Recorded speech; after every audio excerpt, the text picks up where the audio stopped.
Nansia abo a high piece 104.3 FM. Okay, 101.7 neat 100.9. Your ship house Abeka Junction Accra. Hello 101.5 wo Kumasi Edum. Arishemama emamunyina ajo ebra dru sense makodwa ya boaboa no yede ebesumo Africa say enam Peace FM so enam radio stations ahodo pi e wo my we mu ene amanone. Ye science so e live e wo Peace FM 104.3 Facebook, YouTube, so despite media. Nansemo ebedi kase enimu akotini ebi enne se Ministry of Fisheries and Aquaculture Development afie hwehwemu anansa traye ede afa bill fofora wo mo ede behwe ayi enam ewo oman ewe mu na sashi akontombra abankra chepanyi enso kasa ese se oman ana obi kase wo mo hwe anim se wo mampanyi John Dramani Mahama ebetu efo mo mutu efoma gudie wo kwanbone so galamsefo ye betu o mase bosumi ensia de a na woni wo mampanyi John Dramani Mahama anni ni yie na foase nananom eni akuafo eni dwadifo ena wo mode adestwede de to aban nanim se wo mo sre no ada bayire ya wo mo edi hu dwumadie ba bia wo mode bayire ni besie no aban hwe eni hu dwumadie emfama wo mo na gomu atakwa community nsuso apa educational fund ebeboa na emofra nwumasua atimi afa ne to mapa de afra na wei eye monochia o ena yede ebesom wei de enkansuo kura na yebesan so abawura Ghana district mu na yeze na otwi kase no de yede besom no yebesan aboso de amawo na yeba Ghana district de enu ansem so a yede ebebrɛ mu ebi ene se omampanyi John Dramani Mahama wose wo de nhyehyɛ egu akwam se de beya da bia da efoma gudi a yetu oma we mu na yede akosa yenda da ani no aban ne ebehwe adada anim na omampanyi John Dramani Mahama ekasa wo na otwi mu ese sidi no de anaban no ani sodi hunu se anya kura no 10 cedis ene 12 cedis na ebegina $1 na asante hene otumfo osei tutu otoso emienu enso ede ato omampanyi John Dramani Mahama anim se Wombre no ho ase na wonye adwuma ema oman kronkron Ghana se omampanyin Federation of Association of Ghana Exporters so ede adeswede ede ato aban nanim na wotwe wie se womo ha bebre nto hwe na wonso ano ema omo na wotwe mu nso mrahye epa energy sector levy eho eno eye ubu fango 1 liter bia do a yede 1 Ghana cedis ede atoso ede ama ofefefe na wasanse mnumu ena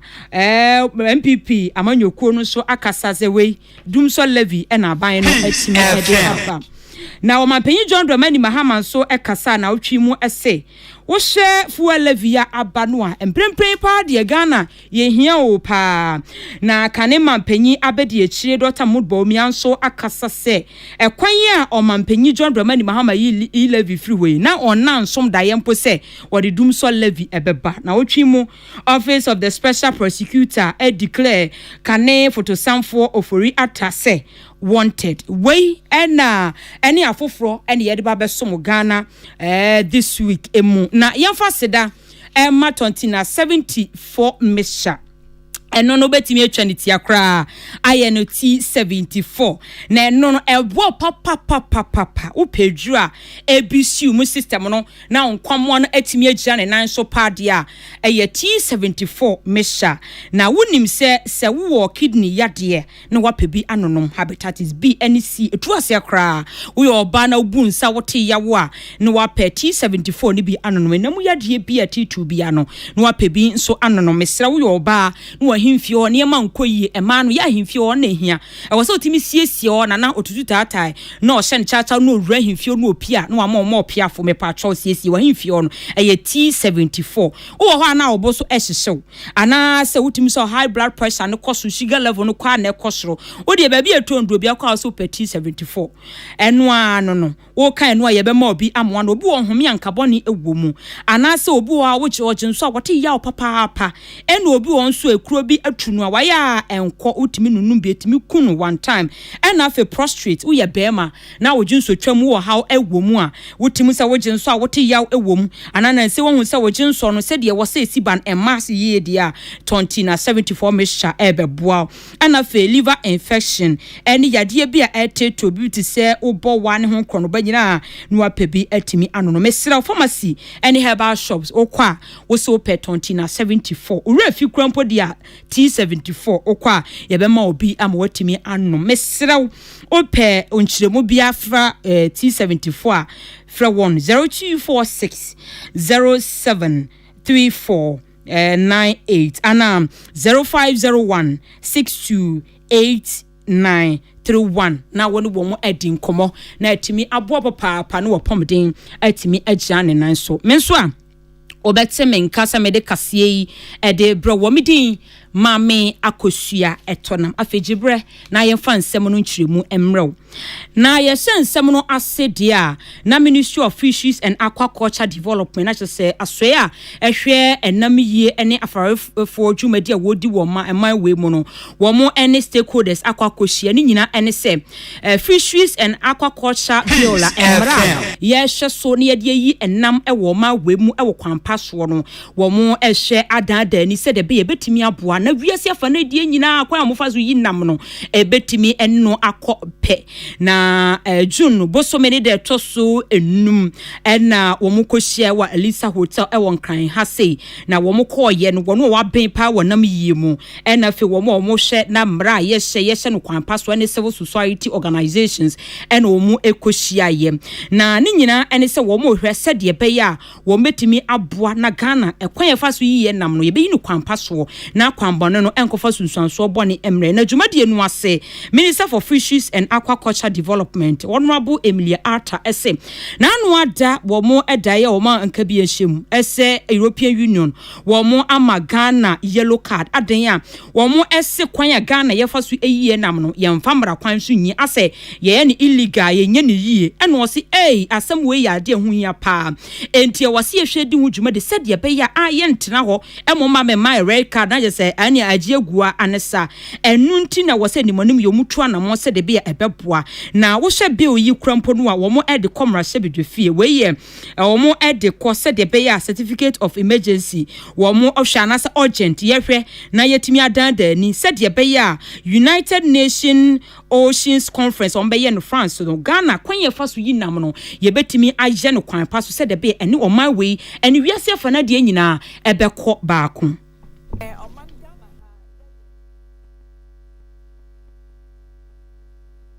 yeah, enam ho adwuma wo Ghana ha de wa banede oda hen mrana ohwe ma ye nam adwum yesesem kakra ma wonyim biom no hen adwuma no owo nkrobata baasa epo ano de epo munam ina nsunsu lake so no munam ina why de ma yeredua nam fish farming aquaculture mrana ohwe hen adwuma no do no ye bedan na why emfaso ama oman Ghana Nefesu wiase afanani nyina nhyehyɛ ya horo kodo a Ghana yɛde yɛn sa ahyɛ ase no yɛmbra no so wa kyerɛ dɛ ampa yɛnkɔ na ase kɛkɛ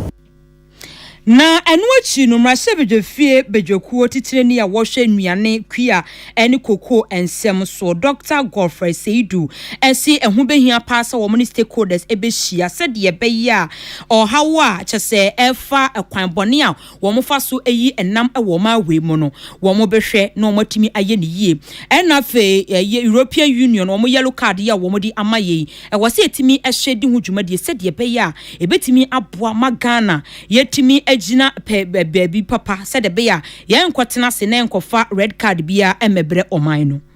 pressure on our fishing and fishery resource. There's an enormous need really for us to think of sustainable harvest and utilization of our resources. So it's not just gold or diamond or forest, but also of the resources in our waters. And so you will see that there's a lot of pressure on these resources. Our own harvesting arrangements, technologies that we use, practices that we use have resulted in an extreme extraction of these resources in a way that we are at critical levels of these. The EU has their expectations and their standards, and somehow we fell back into IUU practice and report. Prince Bafo Asamoah and Edin Semi Ebesomiyen.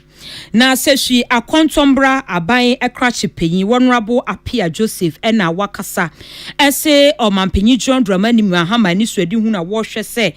kwanya yefa so etu efamagudie ewo omawe montitiru mekire illegal miners no wo mo ye galamsey no wo hwe se de bia obebra se de bia betimi aboa na obode ne pa wode adom ye yensa ase ene ye nkwaye ena fesusu yensu asu yabo eho eban ne no ena Honorable Apia Joseph ese se wubi ukase omampenyi John Dramani Mahama ewose anye kurabusumi ensia illegal miners anagalamse wotu asie ewo man we mos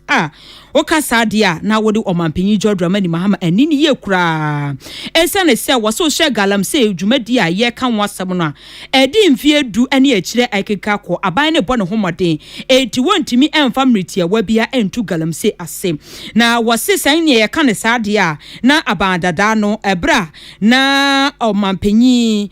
dada nana akufu ado na wote so no wotena so mfie nwotwe wobaye no so nukọ wantimi anyanti ye ma omampenyi John Dramani Mahama emre na wobehye na galamse wotu ase.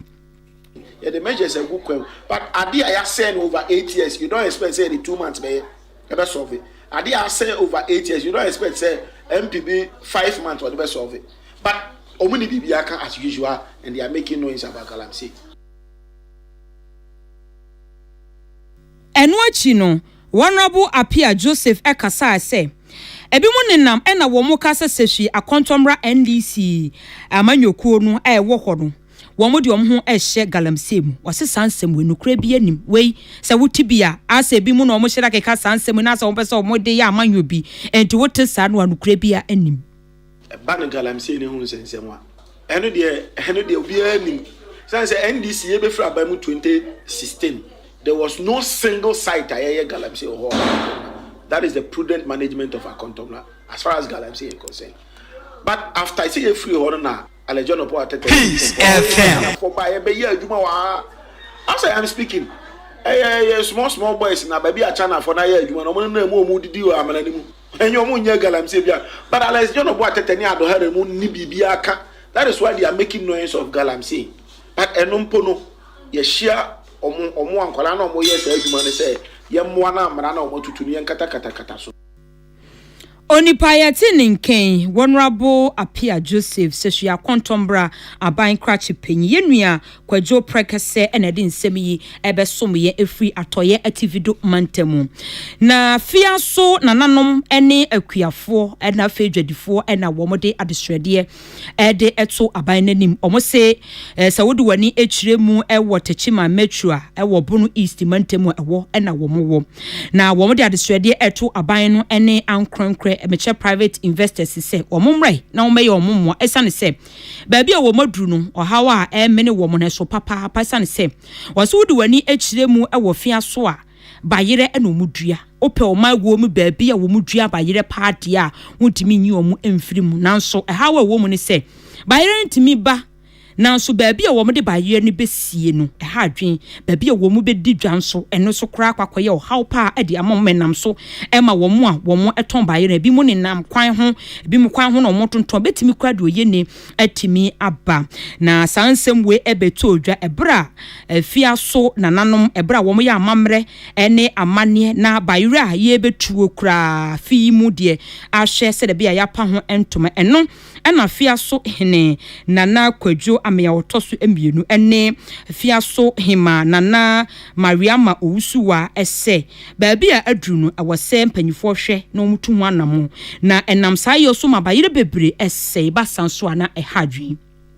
bayire wo a enche na sei ndi ebesra nka aban emeso ya se kakra na yempe storage bia bayire no ba ebetimi asave na ebe preserve no na amanfo atimi aba benya bia to in the long time because bayire no bebu a sisi ya na sei na yefa so no ba bia edi dwa no so no yenhye dani ba bia edi dwa papa bia enti ebesra aban se omwa na animu ye ya no ye ebe ma na asase de na omeso ya se na yentimi ye sa dwa no bayire no ebuso a yenya ba bi mfa ngunti esra aban a onsusu mesi dan maye na bia bayre nse na atode akọ ono ne yesra ban da Nyankopon asese nsu ato ama e bayre aba na ye ba bebie dwa ya no yesra ga na man nyina bia meto bayre eye kama oba wa woni beje ho se obeto na so akoton na wanya sika de ahwe wo ma be ko school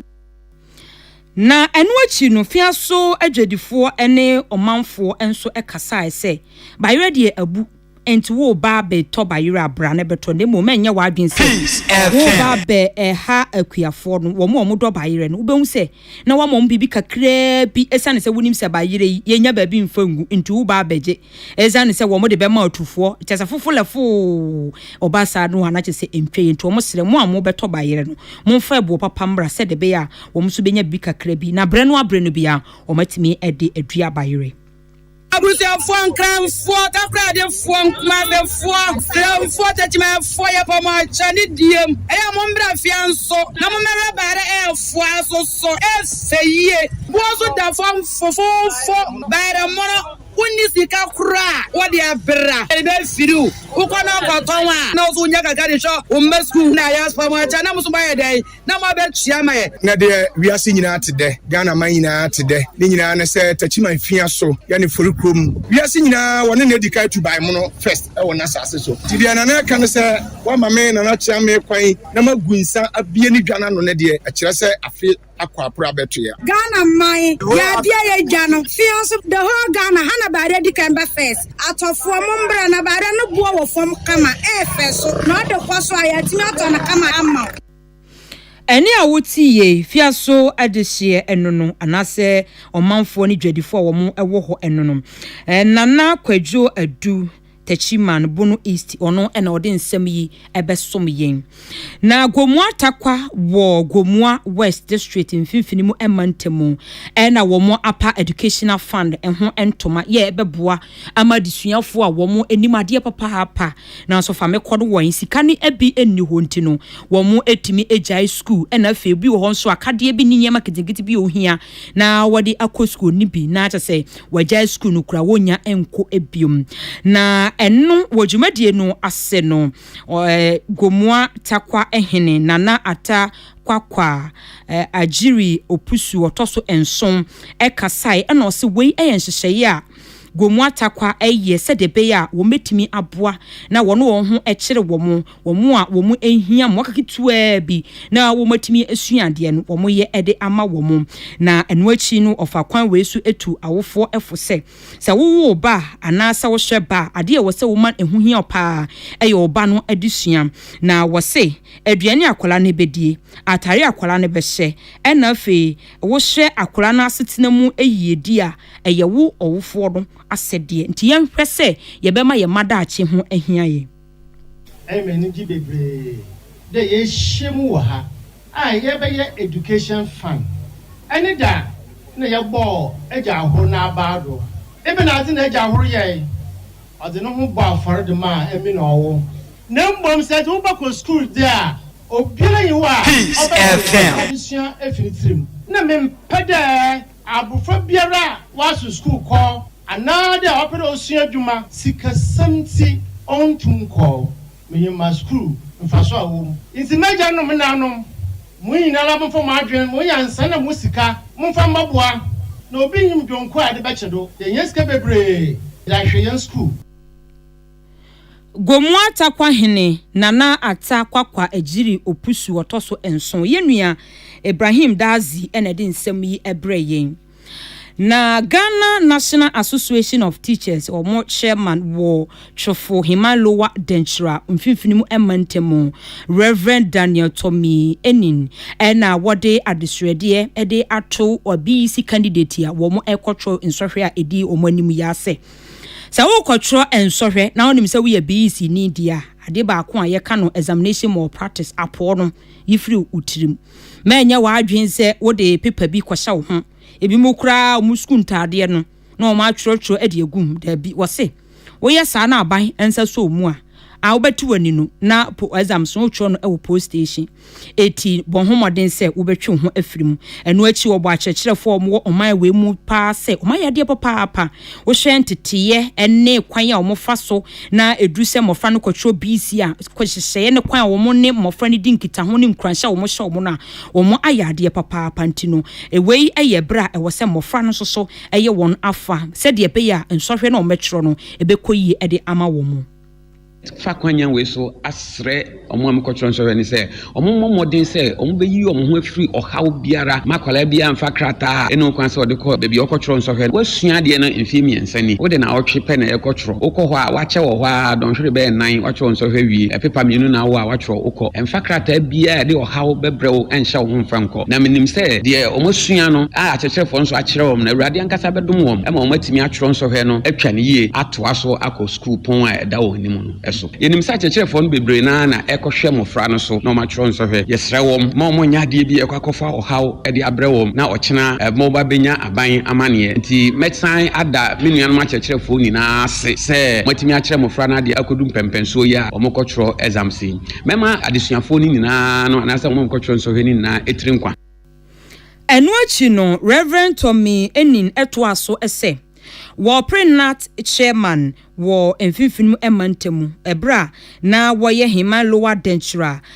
nat chairman no obon ho modern papa hwe 2 term omode amado no a obon ho modern ti wedie wo ko central regional nat chairman into was rachechere for say wo mo ewo nat kuo no so omontoma no se de be a enwuma pa wa hyase no obetimi aye ne aka se ko ye ya nat kuo ebetimi afa ne toma pa ede afra 2 terms na me buy na me beto se menuanom ato asase me ne me team no a register asase no land commission SC secretariat estiso ema headquarters nso abebo ayen afinish mu kama eho ene ye district conference in fact na ya kono saa aginaso no na me pese me de beboa central regional as this regional chairman me wura region mu kakra na me be ye regional council member no me the policy bi by a friend emergency grant fund saa emergency grant fund di aboa district bebre nyame aye adon ma yen central region ye na ye national president onya no one term ye distress anuanom to abama me na me meta na chi me meka union no mum wo central ha na ye mboa Reverend Isaac Usu na onya ne second term onipa ye tininken wono ye twofo lower dentura Chofo Himan Lower Dentura na chairman Yewra Reverend Daniel Tommy Enin Yenua Kwesi Mensa Eagle FM Cape Coast ena ede ensemi ebesom yen wasoa egusu 80 Peace FM 104.3 FM kasie na yedan ho aba yeba ye de Ghana this week ebetoa so ede amaw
Turn it up. Peace FM. And rip off the knob. Abusiafo yesan so amamakwa ababium Ghana this week na wotwi ensem a yedi bi ebremo na poso we no yebonitew e de amaw na yesase a na wotwi mu na wo mampanyi John Dramani Mahama e de tu dwase na ban e de enhyehyɛ egu akwam sɛde ebeye a wo hye efomagudi a yetu e wo ma wem gold ene diamond ne ehon kronoba ya tese ye fa so a ne ye de kɔ amanone raw material ye ndada ani bia wo se wei oye de kɔ wobɛhu sɛ na abrɔfo no akɔ akɔdan dani na wɔn de abrɛ na wɔn asan so abeton de ama wɔkyem sɛsia na ban no ɛyɛ nhyehyɛ a fɔm agudi a yɛtu ɛwɔ man we mu no yɛbɛtumi adandan ani. We export raw materials, raw minerals, and we import finished products. But the real value, which is jobs, technology, and revenue, is captured elsewhere. My administration is committed to moving beyond extraction to transformation. And this means that we'll be investing in the downstream industry of the mineral value chain. Omampenyi John Dramani Mahama ne ena woti ye Salamat kunku apentel ena de nsem yi ebesom yen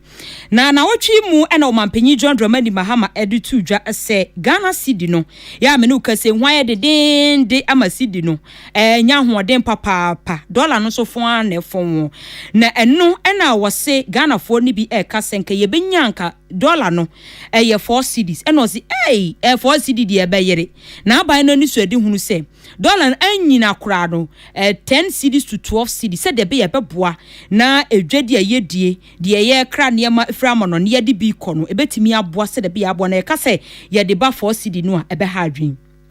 Happily, the economy is responding quite positively to budget, and you can see it in the appreciation of the cedi, the reduction in the deficit, and general macroeconomic stability, return of investor confidence, and all that. And so I can assure you that in managing the economy together with the Minister of Finance, the Governor of the Bank, you can count on us to make sure that we manage the economy properly. When the economy goes out of gear, it affects your businesses directly. The recent appreciation in the value of the cedi is one that as Minister met and discussed it. And they think that the real value of the cedi is anywhere between 10 and 12. Luckily, the Forex auction has brought it to just above 10, and it appears to have stabilized there. So I think that going forward, anything between 10, 11, and 12 as a band where the cedi operates will be a fair value.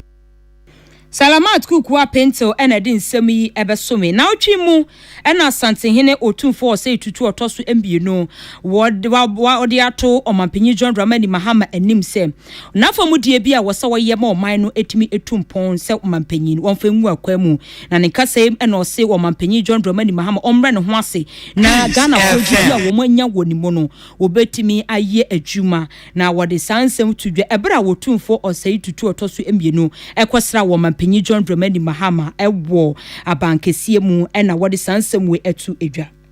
Mampenyin said the way I catch on was so do that. So I won't blast it here. We never wo ye and yen nen now sabi oni wo. So oni way emre ya sabi osaba ne penu so yi. Me ensisa fasade no ara anyame edu anim ma bibia wo ye bia so enyen koso. Yom sintino ka so oni wo no. To no sabi ahomaso no de ema na matubi no so emewurawo na de do anim no awaka no. Hwe anyame omoawo na nam so amfo nya wachi na de esi woni so no emrem. Se sabi ba ye dumadia wudie ni ma weka ye nyara bunkunta sabi na wa ha adwunu no sabi hwe ni ma weka ye nyina ampa abam ma ye bunkunta no ane ba ha reso bunkunta makinka bia hwe ni nya hu sabi bibia ekoso ano pepepe se sabi bosumi nsiam pepepe ne ye wura yi ni ma wa ye no enwe ye pepepe de onu se ani mu no wa na se wa ye no esom.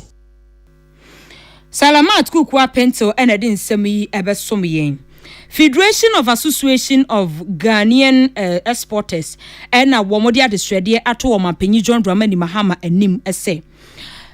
Federation of Association of Ghanaian Exporters wo ha papa esane se wom se nkane no na womo da Export Development and Agriculture Investment Fund board na ano omayi omafri so ena fe wo hye dwumadi a wo mu edie nu bebre nu a wo mayi wo mu edie firi so ha adwen papa na enum ena panyipa a wono eda Federation of Association of Ghanaian Exporters anom Yera Davis Kobria aye koboy ede etudwa ese ehu behia pa sa aban behwe na waye hu bibi ede afa wo enu achi no eniema a wo mo ekra ekwa abonone no aban no hwe na eniema bi ene akade bi ni tuo bi mu ewo no hwe enya bibi emfa ema wo mo. It calls for accelerated progress on eliminating non-tariff barriers like frustrating custom procedures at border points and harmonizing standards. We need strategic investment in logistics infrastructure like intra-Africa highway, reliable shipping lines, and payment systems that facilitate intra-African trade. We know the Bank of Ghana is working on seamless payments across Africa with the next-gen digital payment infrastructure DPI project. We urge Your Excellency to provide all the necessary support to accelerate this. Federation of Association of Ghanaian Exporters Penyipa Wada Womano Mr. Davis Koboy Salamat Kuku Apento Enedin Semi Ebreyin na mrasebedwefie na woche ewe mu a womo eje energy sector levy etumu na ne nyina no eye hyehyɛ a womo eye sɛ de be ebeboa na enyinam ahoden atimi agina so ewo ma wemu enti bill ya womo epa eho entoma no ye pa ho ntoma said ye be ya betimi aboa na enyinam ahoden atimi afa ntoma pa efura na sisi amenu kase se wokoto fango 1 liter bia no a ye de 1 Ghana cedis ade abia so ade amaw na ebra na mrashe bedwefi agitu mu no photo samfo Dr. Keso Atoforsen ekasa ye ne yentie ensem oka etoaso.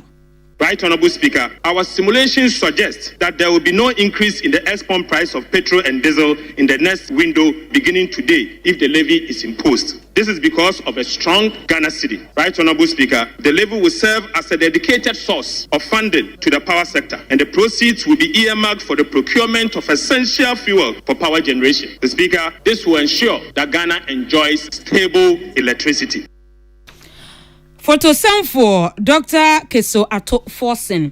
na 1 levy ya chese ababeto fangwa yeto 1 liter bia 1 Ghana cedis ya ababeto so no mu pass yepe na domkuma e wobra shebedwefie se na womampanyi John Dramani Mahama ene NDC aban ebra na wo opposition wo se wo monte da se abandada no edi 11 ni tuo bi mu edi abani wo ba o meyi afriso ne amparampa ne nuampa wo ba o ma be yi ni nyina afriso yekoda sode ya wo mo ese wo mo de dumso levy edi aba wo se Ghana for enho kire wo mo hu so na fe na yekoto fango 1 liter bia ye de 1 Ghana cedis atoso o se ha adwen papa ne no na ofori krom mrahye bedwani wonabo Michael Kwasi Eidu ekasa ewo sansem no eho ECG ntumi nkobo kama Ghana for me taxi ntua na inefficiencies e wo ho na wo se ahwe nti e ba ne se na for danya ne ya opese odi we hye ye ko ho nti wo di ankafa kakra bi to so ayebete ase ya ye nyina ye nche ntua na inefficiencies na wo no hwe na omunya dai omon correct no na we dia we no e lazy man approach because wo hu ne se one cedi ne dia wo de to so a yesi for e ye inelastic demand nti for no wo ye de ya nipa beto wo ye de okosoba from for no bo ni nipa beto William Gaintu enedi nsem yi ebesom yen na ebra mrahye bedwefie na wotwi mu wo mo eje 1% fuel levy ne etum no omampanyi John Dramani Mahama ekasa efa ho esane se na domkuma no ene Ghana fo ni bi ekasa se embre wenya bra e wo se yede etofufuro bi ebeto o man so esane se na aban dada no NDC aban ya memprempre ya na wo mo san so ehwe abu o man no na wo mo si levy nye na mo baaya munyanya abosumi nsia kura mu ani na mode 1 Ghana cedis edi ato fuela 1 liter bi ebeto so omse na entweye ne no ena omapanyi John Dramani Mahama ekasa se bremprempren ya wo man ya yegomu no Ghana ehia saa 1 cedi edi ayade anya saa edi wo hawo beba ne bra na wakasa edi afa ho sei ena oka etoa so. To boldly tackle the crisis in the energy sector, Parliament yesterday approved an amendment to the Energy Sector Levies Act and the Certificate of Urgency, introducing a 1 Ghana cedi increase in the energy sector recovery levy. This decision, though difficult, is necessary and justifiable. The additional revenue projected is 5.7 billion cedis annually. This revenue will be strictly ring-fenced to pay down legacy energy debt, finance ongoing fuel purchase, and avert the risk of recurring power shortages. Funds from this levy will not be subject to the hazards of the consolidated fund. And the minister is here. I know when money falls into the consolidated fund, it faces certain hazards. It will not be subject to the hazards of the consolidated fund. The fund will be regularly audited and audit reports made public to ensure its transparent use. Omampenyi John Dramani Mahama Salamat Kuku Pentel ene din semi ebesom yen na wasa 1% fuel levy no a ena kane mampenyi abedi echire Dr. Mudbomia akasa ede afa se wohu ade NDC amamu eye ebra na omu opposition wo hye wo mu campaign message agudie na wo mu kan ho asempa asan wo hye abandada no a wo mu se bodebo a wo mu ebo no na se enye na se to ahodo no mo de mene Ghana fo ene levy oh wase ndisi amanyuko kan ho asam se enye na yeda sode ya wose wode 1 Ghana cedis fuel levy e de ato liter ba ku bia e beto so wase mohu ndisi aban e de ndada e na bedada Ghana fo wo bai wo hu ne omoye na omampanyi abedi echie dada Dr. Mahmoud Bawumia de sansem tudwabra na wo mo thank you to a wo mo kopiem a ofimfini mu mantamu e na odi sansem we etu edwa no se anka levy no kraye doom so levy 8 times better than levy no NDC for omutwa ntro bebre every day obie hu ntro omutwa enra na jo sembo nyina mo omudi doom so levy aba doom so levy so first no mo say levy na yedi aba omobeyi levy no omobeyi ene omudi doom so levy aba it is 8 times the levy omo ansusu anye o ene uto 1 liter of petrol 1 cedi na obetua uto 1000 cedis of petrol obetua 83 cedis as tax levy no usende obi 1000 momwa obetua 10 cedis omo ene obetua 4000 obetua 83 cedis for fuel we nimunyina more beba by the time ye be do 2028 Ghana nyina be hu se omutwa ntro bebre mimi gidi se obo be country se yensa amba bio embafa aban no ensiesie Ghana nanka levy no eye pa na wo hwe dumso levy ohawa ede aba no enya asem ketoa kane mampanyi abedi echire Dr. Mahmoud Bawumia na watwi mu na office of the special prosecutor declare kane photo samfo yera kenoforiata wanted na was fugitive esane se na wo twa anim se June boso me ne de to so embienu wa invite no se wo mra na wontoto na no wa ama na wa ma no special prosecutor kisi ejaben ene central for edim komo yentie ensem a wode tudwa. He's completely wrong. Prosecutor doesn't need to answer anything to him. Special prosecutor, what the police need, and answer for ye, Obio or Bokwe. Only a crowd will say, come on, my answer. He doesn't need to answer. There's no law that says that you can force a prosecutor to come and talk. That will say, Obio, what charge and ask you are going to charge. You bring him to come and answer to who? You? This much is clear. Since 24 January 2025 till date, Mr. Oforiatta has failed to show any medical report. I underline, he has failed to show any medical report which suggests that he is a travel risk and unable to return to the jurisdiction by reason of his medical condition. It has all been his say-so, his singular say-so. Therefore, the OSP views Mr. Oforiatta's lawyer's letter dated 28 May 2025 as an expression of utter bad faith on the part of Mr. Oforiatta, and it confirms our long-held, well-considered opinion and conclusion that Mr. Oforiatta has no intention of voluntarily returning to the jurisdiction and to attend the OSP. Further, this office is unaware of his purported information to the court, whether orally or by filed processes, of the alleged change in his circumstances. Today is Monday, 2 June 2025. It is more than 3 hours past the scheduled time of Mr. Oforiatta's attendance at the OSP, and Mr. Oforiatta failed to attend the OSP today. Mr. Oforiatta's conduct is totally unacceptable and a baleful spite at law enforcement and criminal investigations. It ends here. It ends today. We will no longer accommodate him. Consequently, the OSP re-declares that Mr. Oforiatta is a wanted person and a fugitive from justice. His name is hereby re-entered on the OSP's list of wanted persons. Special prosecutor kisi ejaben na watwi emu ya mrashe bedwefie eje 1% fuel levy etu no enam so ema Ghana Private Road Transport Union GPRTU ene aye womo ehwe ahyenka so enkurabomku a ewo omai we mu de ato aban nanim se womo sere no ala dum so levy and I say 1% 1 Ghana cedis for 1 liter ya what they atros one ebo enyu so nti wo say wo ma aban no June bo so many de tosu edu say aban no hwe no onyim firi wo anye saa wo mo ebeye ye kire nti no wo mo friends and show phone hie mu na wotwi mu wo cycle odo na lorry station hodwa eno na concerned drivers association of Ghana wo mo kasama for Mr David Ekasaye na sei ena odi tudwa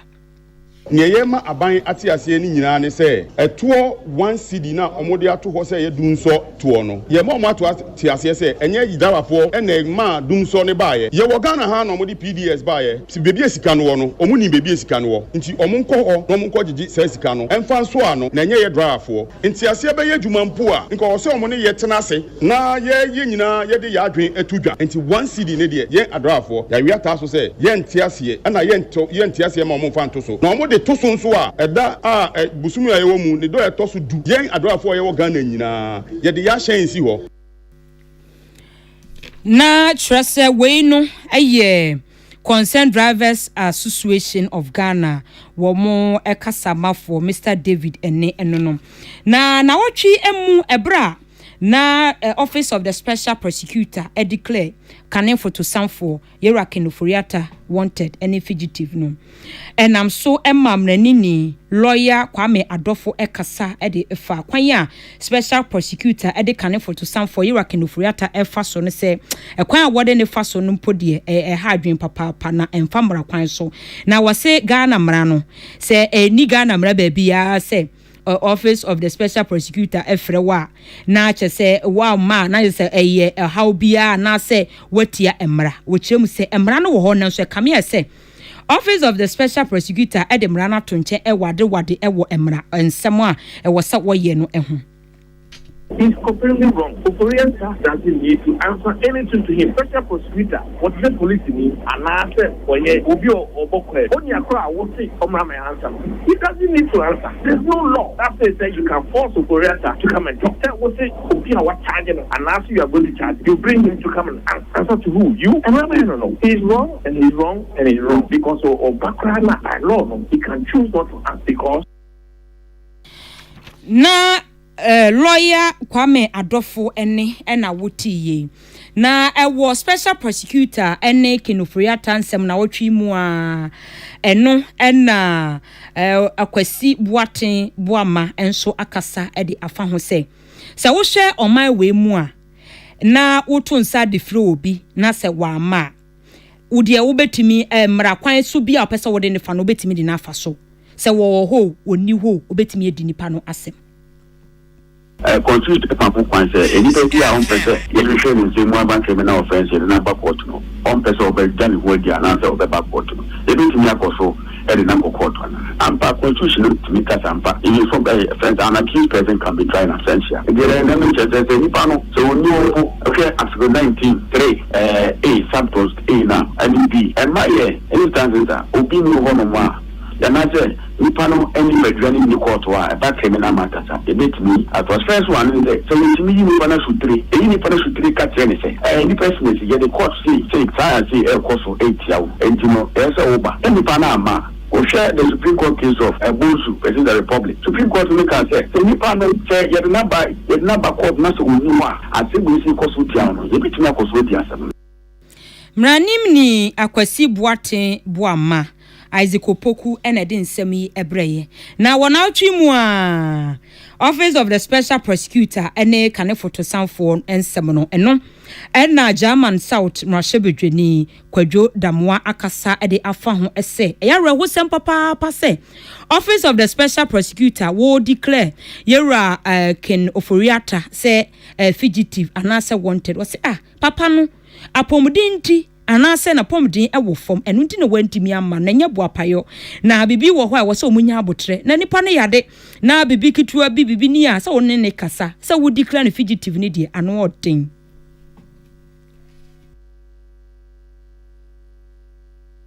so to aso dia na Ashanti Regional Chairman Bernard Antwibosi akon edi adodo na anim no Chairman Wuntumi na otwi mu ono so ne nsem ebaye pa na no na ne legal team lawyer Enoch Afuakwa akasa ese wo hye ensem a ene na ne nam social media so ese omo de kwadu bi abo Chairman Wuntumi no se wo hye wo no a formally yen hyedan fa kwadu bia mere wo mo enti sansem na yetete ni nyina se yetete no social media so na yetete no krom keke nanso so wo so di akire se yebo mu kwadu bia no a wo so behwe na kwa wo mo ekọ no de wo so mo ye fa ho bia ombeye de afa no sisi ade wo mo nyammo Chairman Wuntumi kwadu bia. And I should state on record that he has not formally or officially been charged with any offense. Name, he has been cautioned on the offense of causing financial loss to the state. Investigations. Ekuswa omo ebobo. I don't say for the counsel for Mr. Benedict, the lawyers for Mr. Benedict, the before you mushemu, na so mushemu no be no, omunya nyina so na so omunya nyina so anything after the kwadu e bono. Ednaka piemu embredi mo a ono so no ebegina mra kwan so na adie bi so no ono so e de ama won sika eyim ena de nsem yi ebeboaye anase e de breyen na watwi mu ena beto odwa ese Finance Minister Dr. Ato Forsen womo atimi ede sika naira 87.9 million Ghana cedis ede say yemfama Metropolitan as municipal and district assembly wo on my way mu ni nyana se wo mo command fund ni wo mo get fund any sika bia wo se wo mo twia no aban na atwia mu 80% na ebra na Dr. Kese Atoforsen ekopie mu e wo mrahye bedwefe na watwi mu no wo kire mu sei. The District Assembly Common Fund has received and we have transferred the sum of 965,073 Ghana cedis from the consolidated fund to the District Assembly's Common Fund, being the first quarter amount due the District Assembly Common Fund for the year 2025. Mr. Speaker, the administrator of the District Assembly's Common Fund is required to ensure that 80% of this amount is transferred directly to the assemblies without fail. Finance Minister Dr. Ato Forsen enene ena wutiye na was ansem no mu a emu no ya chose Finance Minister say wo mo ede naira 87.9 million Ghana cedi ede ama assembly wo mo get fund wo mo common fund sansem no emu ena minority chief whip was sanso eyense wo adwagiri mrahye betweni Honorable Frank Anodompre akasa no se Dr. Keso Atoforsen ya wo bepie mu e wo mrahye bedwefie ya wo kasan aban na bone ho modi aban na bone ho onye hwe ababia ba wotua enti mo mu de na adile na se obi pese woje title na se fans ni po no edom kuma no a e na omo bo ni tuja enu tu no mo atua sika yi. And the template is not different. It's the same template that was used. Of course, I commend you when you say that you are going to ensure that 80% goes to the assembly. That one, you have done well. It's work in progress. But you have not done too well. It is just a beginning. So, National Youth Program, National Employment Support, National Disaster Support, construction, renovation of MMDAs and other buildings, reserve fund, blah, blah, blah, blah, blah. Honourable Member, which document are you reading? Yeah, I'm reading the 2025 District Assembly Common Fund formula. What pass by this out? Minority Chief Whip was also a yen so won adwagiri mrahye bedweni Honorable Frank Anodompre William Gentu any Emmanuel Akoli enedi nsemi ebe som yen na watwi emu na watwi mu ene beto odwa se atayi na yeka atayi dia na wobia anim se papa yi entansa ye de abono ne se ope obi a wobokro no pa dia na atayi we ese enti papa no ya chenwa akwakotu 22 years de nemom no owura ba ko a ye frɛ no yawo Asante Ajekum wo che no ka ho se wono no ka ho bi nti asɛm no awomo akɔ Court of Appeal ema me no kase Accra High Court ese yawo Asante Ajekum sana atayi kro no a wo boye papa yi enka ho na eno ena Philipatanga ede amanebo efri court ebreye Era nkofo be hye moto me che me ka se ba ko no minim na na me boa me na me ye adwuma ma no minim ni fie nyina eno ni kwan ayi minim ni fie nyina minim se o ye konfo ana ko je ko me na me ye na adwuma nyina ana nim se friend atai sa na friend minim adwuma ho ye taxi driver oh enti debi me wo no ama me yare na me ko ni wo ko no ama so dem me be che me se e hwehwe me se me no ma kwa ko me kan bibia o ma nje atu ama ya che me anti me sister be do waju more than 6 months ne de me call man 8 years try man 8 months 210 we jailing me 30 years na eni a wuti ye ya asante ajekum ya che no we no chi a ya che no enye mrakwan so ano because na atayi kro no bon won kan won no na ne lawyer otwitwaje no lawyer George nso ekasai omo friend ato but ya wasante because no sir na omo de ni for two wa dia on said ono oye motor repairer or say atayi motor say ya or the command omo de le kan but na go to all this year from 24 years up to there 47 into I remember we said man so I answer yeah because me dey case here to next 7 years you come here by the money about krata na de be ya appeal no ayira e wo court wo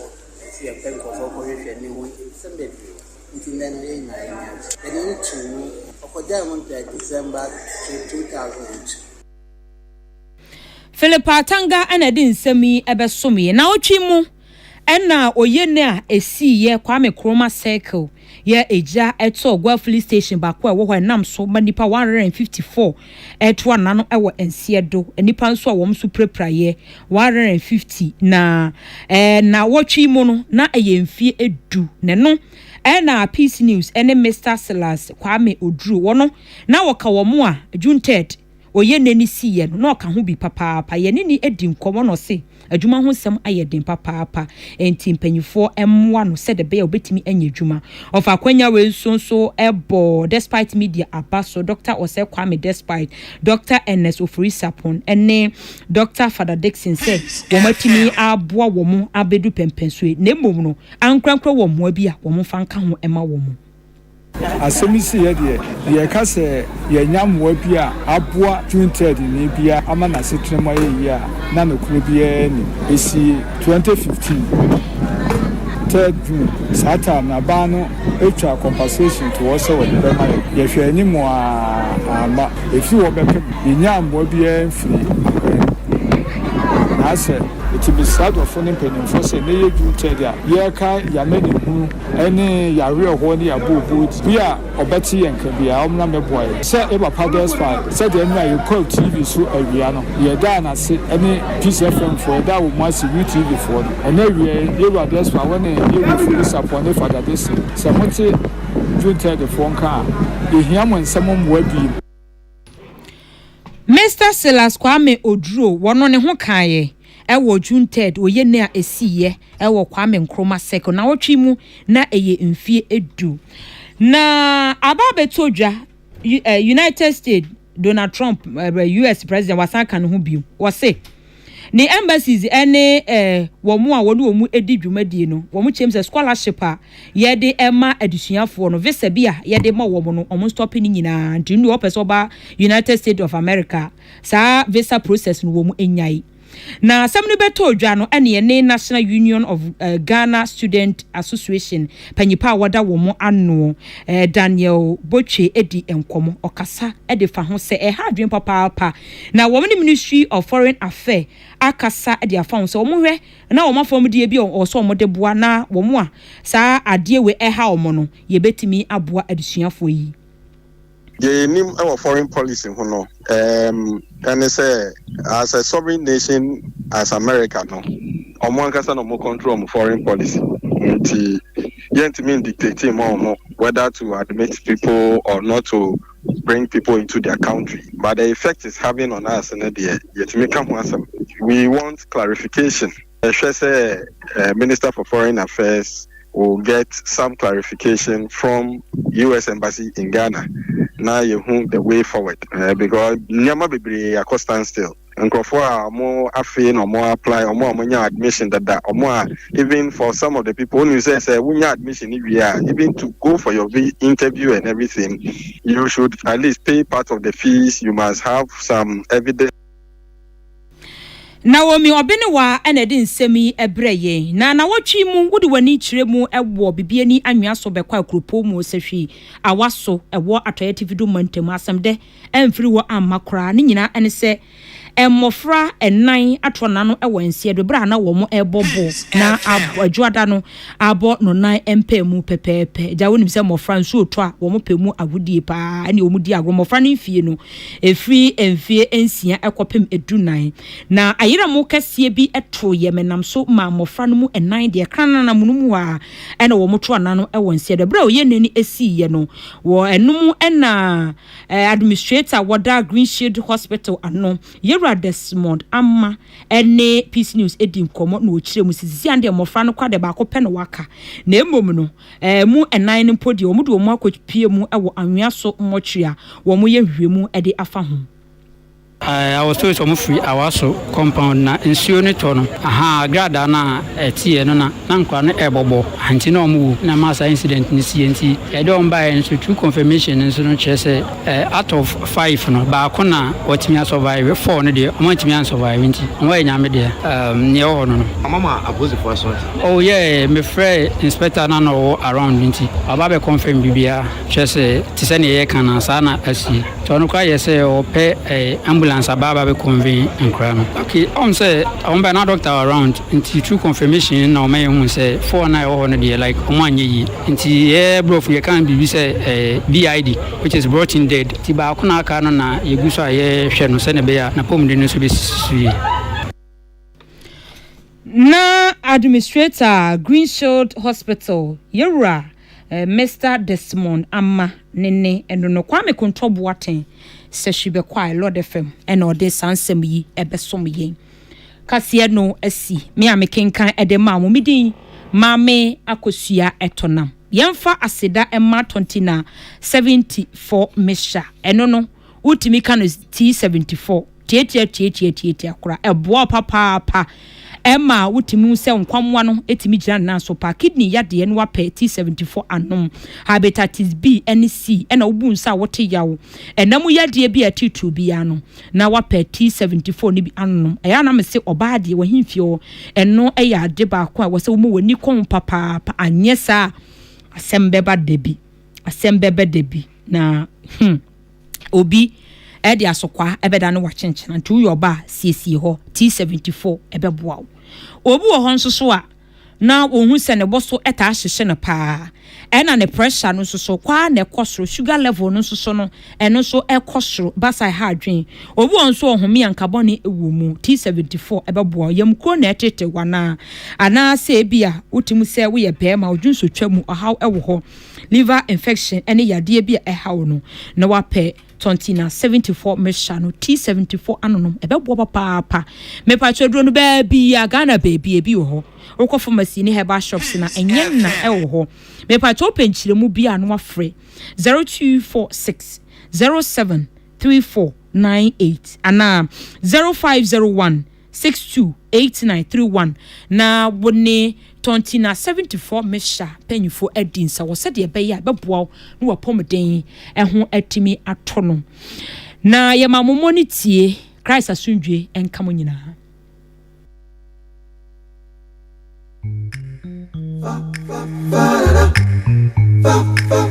so penny day sampani ya futu sam already non kosuna B7 so penny day sampani ya futu sam already non kosuna B7 station papa B7 bonu mawati asia eh and sambango when you feel lonely, tune into peace on the dial 104.3.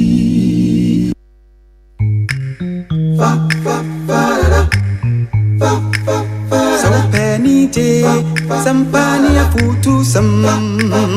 Already you non cosuna, be seven. So penite, sampani.